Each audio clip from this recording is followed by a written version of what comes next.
Welcome. In this video, I will show you how to enable swipe down to search on Samsung Galaxy smartphones.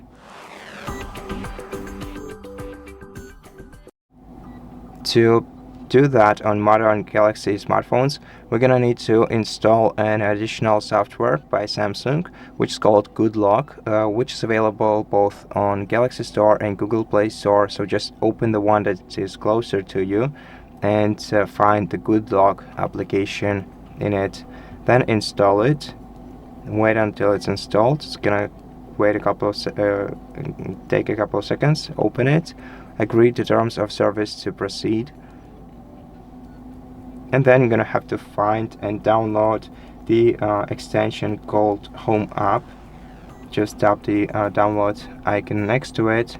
Wait until this application is downloaded and installed, and then open it.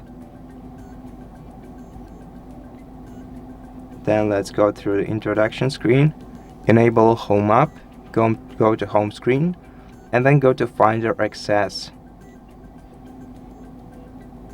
Now select whether you want to apply this feature to home screen or to app screen or to both of them. And then select apply, and now let's go back to the home screen, and now we can open Finder by swiping down from the top of the home screen. And so that's how you do it. Thank you for watching this video. If you liked it, please consider subscribing to our channel, leave us a like and a comment below, and I'll see you in the next one.